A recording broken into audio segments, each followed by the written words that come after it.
Welcome to the podcast designed to fuel your success selling technology solutions. I'm your host, Josh Lupresto, SVP of Sales Engineering at Polaris, and this is Next Level Biz Tech. Everybody, welcome back. We got a special episode for you today. So today's episode is titled Stop Selling, Start Serving, and how I'm doing air quotes here, how other-centered selling wins every time. Today on with us, though, we got a special guest. We got Mr. Chris White, author, speaker, trainer, teacher. We'll go into your background here in a minute, but Chris, welcome on, buddy. Thank you very much, Josh. Very, very good to be here. I love it. You got a cool background. And for anybody that doesn't know, Chris has got an awesome book out there, The 6 Habits of Highly Effective Sales Engineer. You're out there helping technical sellers elevate the craft. You've got some of these cool ideas, other-centered selling. Just wanted to have you on. You know, you and I have had some good back and forth dialogue. I just wanted to have you on and talk about, kind of unpack that a little bit and where that came from. I think you got some cool stuff to share. Yeah. No, I'm excited to be here, and you know, you and I've had a few conversations offline, and I think we felt like the record button should have been hit then. So I'm excited to have a conversation with the recording actually going.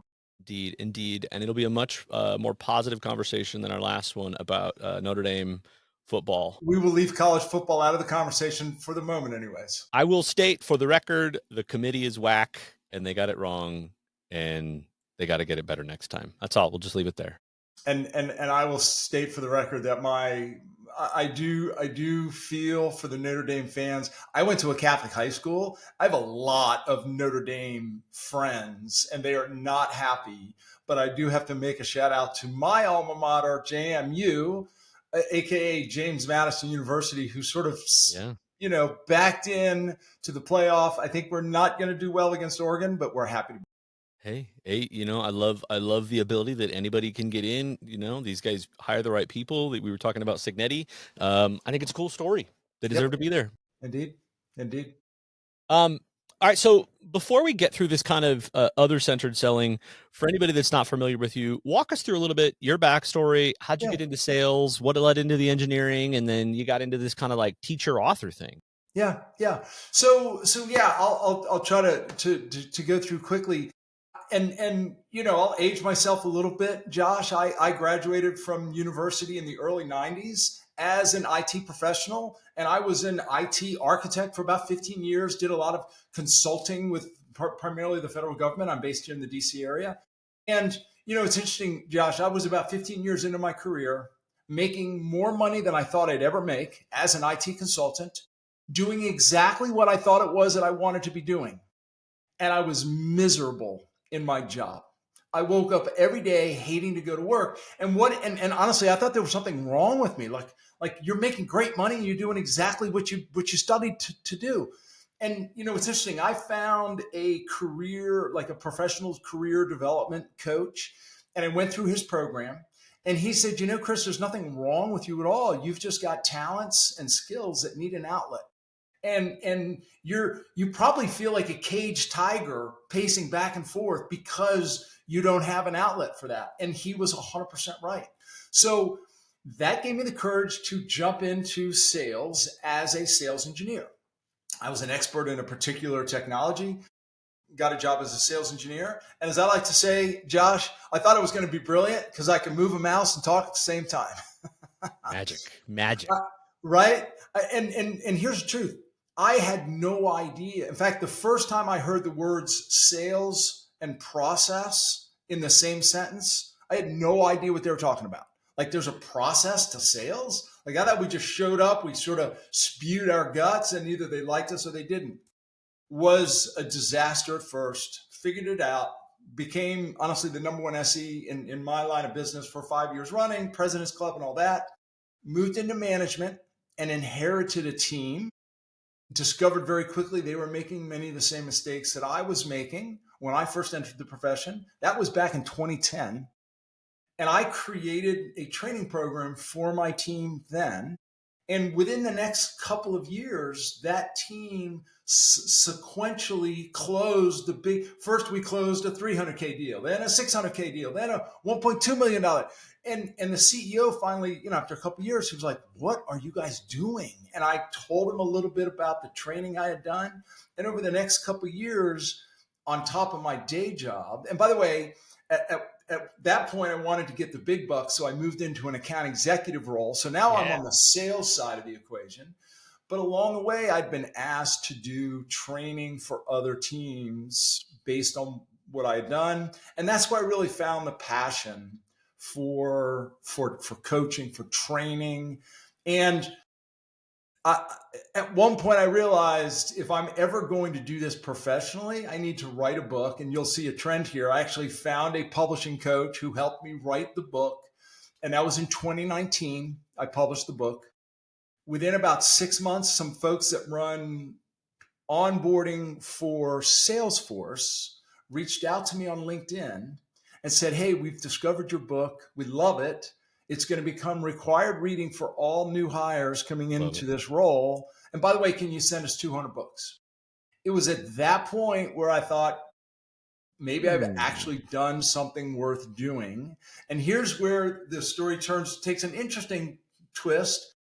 I took my last paycheck and launched this business full time in March of 2020. What could go wrong? What could go wrong?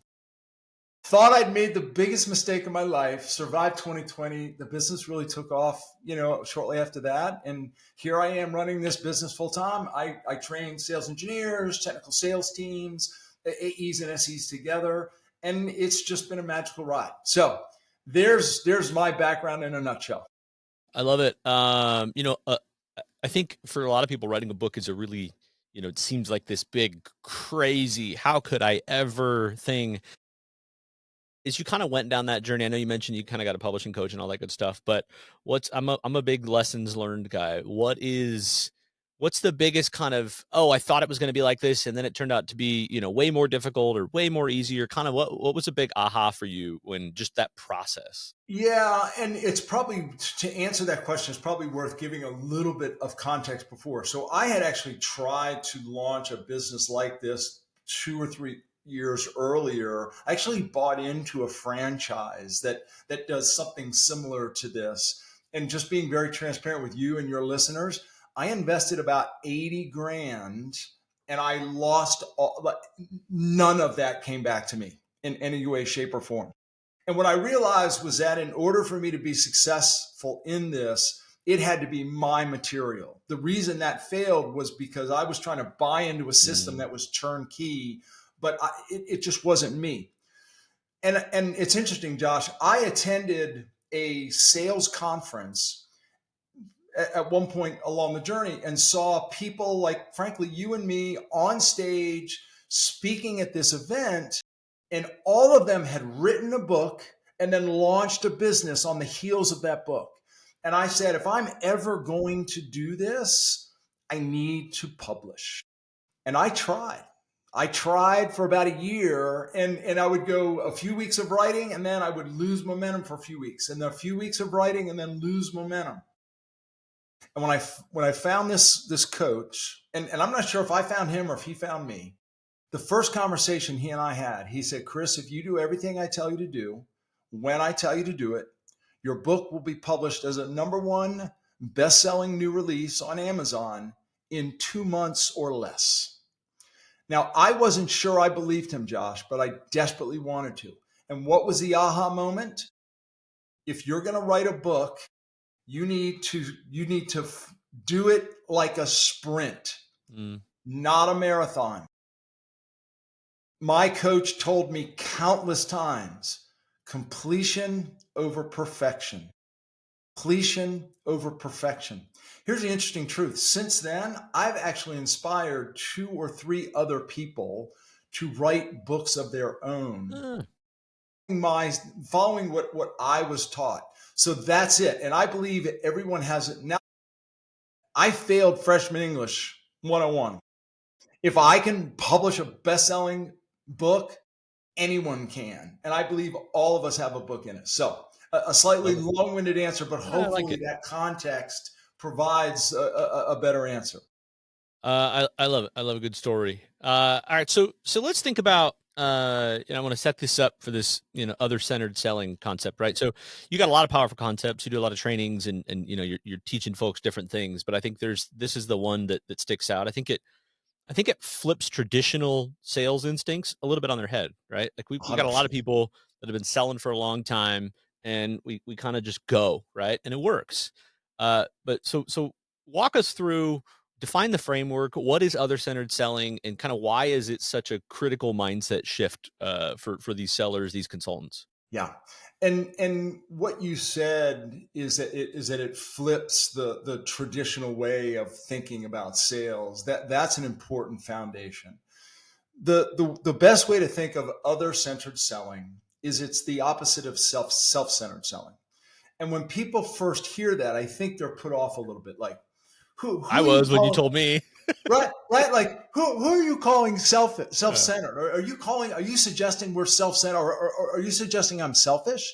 And the truth is that we all tend to default to self. It's just human nature. It's just the natural default. And the way in which I actually demonstrate this to people is, first I ask the simple question: the compass works because it always blank blank. What's the answer? It always Points north. points north. And I think I mentioned to you, there's always someone in the room that says, well, actually, Chris, it doesn't always point north. It points to magnetic north, and that's not always north. Okay. So anybody out there who feels like they wanted to correct me, I'm corrected.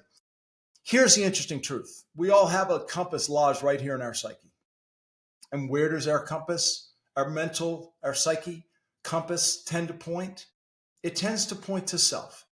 And we don't, that doesn't mean we're bad people, doesn't mean we're selfish. It just means we tend to default to self. And when I run workshops, I tell people, I bet I can prove it.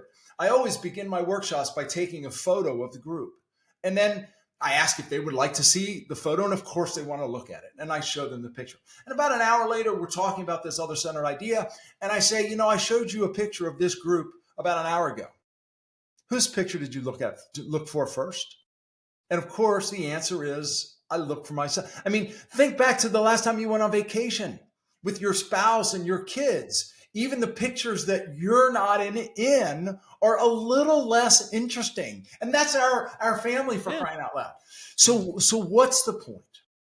The point is if we recognize that it's natural for us to default to self, there are certain things that we can do and certain philosophies and mindsets that we can embrace that change the way we approach every prospect and every customer. Does it guarantee that we're going to sell more? Of course not. Does it guarantee that we're going to close every deal? Of course not. But does it increase the likelihood that they'll want to have a conversation? Does it increase the likelihood that they'll share some of their priorities? 100%. And here's the more important part, Josh. And I'd love to take you and your audience through some of the more specific things that we talk about. But here's what we believe to be true. We are most fulfilled when serving other people. And that's really, you mentioned serving, not selling. When we think of traditional selling, it's, well, if you just say this, or if you just do this, then they will do this. But that's a, what's the word I'm looking for here? That's an illusion. Control is an illusion. We can't control other people. We think we can, but we can't. So the more we come to peace with the fact that actually I can't control, and the more we come to peace with the fact that, it is their right to decide, and we approach it with that mindset, it changes everything. And here's the last thing I'll say. It's an unfair. Here are two other fundamental truths, and it's simply unfair. The first, no one likes to feel as though they're being sold to. Totally. Period. Right? Number two is, as sales professionals, we are, quote, guilty until proven innocent. Right? Yeah. People are people are naturally suspicious of salespeople. Yeah. So if people are naturally suspicious of salespeople, which means they're naturally unreceptive, and if no one likes to feel as though they're being sold to, well, that puts us in a pretty difficult position, doesn't it, as Yeah. sales professionals? Yeah. Because it is our job to sell. So how do we break through that? And that's what this is all about. I'll come up for air now. Yeah. I think you bring up good points, right? There's a lot of kind of traditional old school browbeating sales techniques that used to work like when I started doing I still remember like I thought it was so awesome when I was going through it. Like one of the first things when I got into sales was door-to-door vacuums. I mean, it was this like binder training, Zig Ziglar, like browbeat them into submission. And Chris, you care about your health, right? Yeah, Josh, I do. Yeah, then I mean, this is really important to you to probably figure out the next steps of what you need to do to get all that right. You know, clean the house for the kids and the air and the carpet, all this good stuff, right? I'm like, yeah, I'm one step, 6 yeses and 6 nods will get me to that $3,000 vacuum, right? And I think sometimes people are just fine, sure, and then you leave them in a world of regret. I think you're this idea of self flips it on its head to your point of what I've seen when when we start to leverage mindsets like this. If we know that we're naturally self and we know that the if we take that and know that the prospects and the customers want to talk about themselves, then we have to lock into that. And you and I talked about this earlier, right? The old mindset of engineering was show up and throw up, and man, if I just tell them about these 25 things that I think they need to know, they will be so excited, right? That's some just basic if then logic. Bingo. But maybe I ask them, what are they interested in? What do they care about? What's most important to them? Yeah, so you come at it from such a different angle that I don't think a lot of people talk about. Yeah. So I love that, and I want to talk a little bit about maybe let's talk about how do we apply it, right? So if our advisor is in a conversation, maybe it's upselling, cross-selling an existing customer. Maybe they've sold them CX and now they want to go to cloud or security or whatever, right? Or maybe it's even a new prospect where they're kind of distilling down this value. How do we it's not just this philosophical framework, right? I think it can be very practical. So how do we leverage that? Is it demoing? I mean, maybe not demoing as much because our vendors end up doing that when we get the deal to a certain point. But how do we put it into practice? What would you want our advisors to kind of hear some of the best habits and tactics? Yeah. Yeah. So there's three words that I'm going to share, Josh: priority, pressure, and point of view. I guess point of view is three in and of itself, but there's three ideas: priority, pressure, and point of view. We'll cover those three one at a time. The first is priority.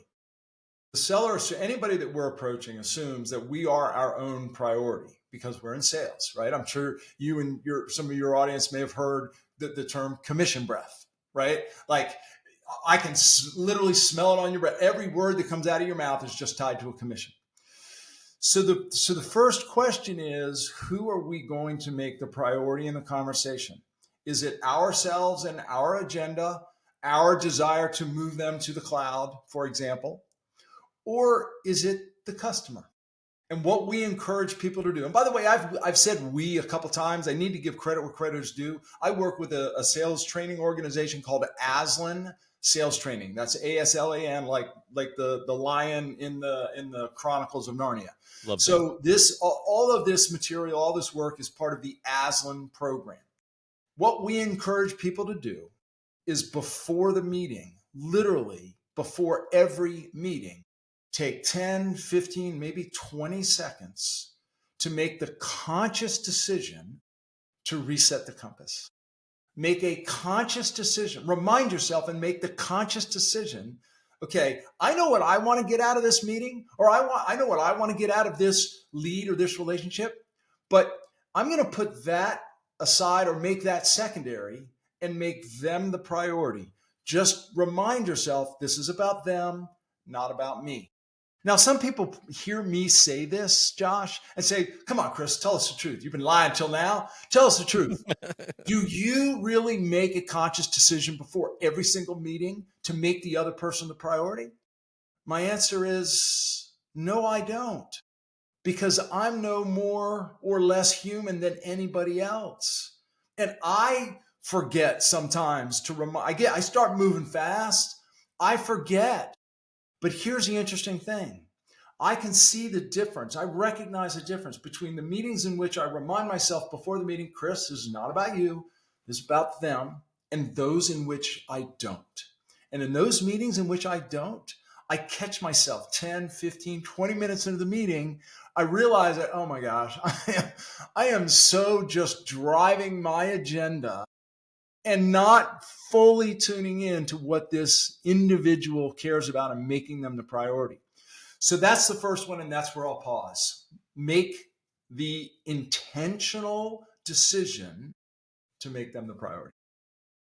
Is that, I guess kind of as a prep, you're going into a meeting as a prep and a little bit of reset. Is it there's this kind of psychology, I guess, right? I think everybody needs to pause, put it on rewind for, a minute or two and kind of listen to that again and then come back to it and go, okay, the psychology, if we get into kind of the prefrontal cortex and the hippocampus and all that stuff, doesn't it take what is I forget the latest data, 21 days for the brain to kind of lock in and learn and be reminded of this new habit? I don't know if you've seen any good research on that of how long does it really take to apply this consistently before you can really go, okay, like I still have to remind myself once in a while, but what does the science tell us? Do we know? So, first of all, that's way beyond my technical, pay grade on brain science. I'm going to suggest this, Josh. I believe this is fighting human nature. And so, for that reason, I don't know if this ever becomes a natural habit. I think developing the habit of reminding ourselves on a consistent basis can become habitual. But I don't think doing so without consciously reminding ourselves ever happens just automatically. And I'm going to give you a perfect example. And this is the way we think of it. In every meeting and every conversation, everything you do, there are self-centered goals and there are other-centered goals. And so the question is what are you focused on? And I'm going to use this very podcast as an example. About 5 minutes before I joined the call with you, I said to myself, Chris, remember, this is about Josh and his audience and giving them something that is beneficial to them more than you promoting yourself. And that is the mental state that I get. And we can't fake these principles. Motive is transparent. Either I sincerely want to show up and give you and your audience something or not. And if anything good happens for me, great. But that's not the point. And I've been Totally. working with Aslan for 5 or 6 years. And Well, again, I'll never stop trying to remind myself every time. no, it's a great point. I think people can just see through disingenuous, behaviors, right? Like the human being is a smart species. Like you said, we're naturally on guard. We're going, what is this? Our brains want to go, what is this thing? Is it, do I eat it? Do I kill it? What's it trying to, we're kind of in that defensive state. It's like we're going to a car lot every day and we're having to make a decision of how do we make it out of there alive and still accomplish what needs. So I like that. I like that that challenges the norm. I think it's a great always work on how to get better. I Yeah. mean, you look at the even from a science perspective, what's the common thread? We've all seen these. We've had them at our sales kickoffs and all these great guys that have trained the Kobe Bryants and this athlete. Or you look at the guy that did I forget his name, Michael Jordan's book, all that good stuff, right? The theme is it's not that they're negative on themselves. I don't want us to be negative on ourselves, but we have to be in this state of constant improvement. Like that it has to never be good enough. And so if we just embody that to your point, it forces us to take a minute to just pause before everything. And I like it. Always work on self. Yeah. You triggered a thought, if I can just share a quick story. And I'll make just a quick plug. So you're going to be a guest on my LinkedIn Live, I think in January. Yes, And sir. I had a gentleman who he is a motivational speaker and public speaker, and he used to be a basketball performance coach. And he worked with one of the most elite high schools here in the DC area, DeMatha High School, for a number of years, and then started working with pros to the extent where you mentioned Kobe Bryant. He actually had the opportunity to work with Kobe Bryant. He said, Chris, the first day he was actually on my show, he said the first time that I met Kobe Bryant, I sat through one of his practices with his like skills coach. And he said, Chris, I watched him over and over and over, layups, passes, pivots, nothing but fundamentals. And he said after the practice, he and I had a meeting, and I said, one of the first things I said to him is, Kobe, you're the best player in the world. Why are you so focused on fundamentals? What? And he said, Kobe looked at me with that, $1 million smile, and he said, I'm the best player in the world because I never get tired of working on the fundamentals. And that's it. It's all about the fundamentals. Boom. That's it. Hey, I think that's a great place to wrap it, man. I think we got a lot of good lessons in there. I love how, sometimes these great lessons are wrapped in the fundamentals of the basics, because it's just life just happens. We forget, other things go, and we go about our day. Yep. And I think for us to be the best at what we do, I love kind of the thoughts that you bring to the table about just how to reflect on the basics every day, how to just flip the mindset. Um, there's a lot of good content out there. Just there's a lot of noise out there too. So I appreciate you coming on, man. I'm looking forward to kind of being on your show, and love the energy. But I know there's a lot more to unpack, but I thought this is awesome. I think for our audience of advisors to hear. Yeah. At the end of the day, it's about them, not us. If we can remember that sets us apart from virtually every other sales professional on the planet. Yeah, cool, man. All right, well, go Hoosiers. I don't have Notre Dame to root for, so JMU. I'll be rooting for JMU for you. We're happy to take anyone on the bandwagon who cares to jump on. I love it. Awesome. All right, everybody. Wraps us up for this week. Chris White, author, speaker. So much good stuff. Great nuggets in here. How to flip it into going other-centered selling. I'm your host, Josh Lupresto, SVP of Sales Engineering. Until next time. Next Level BizTech has been a production of Telarus Studio 19. Please visit Telarus.com for more information.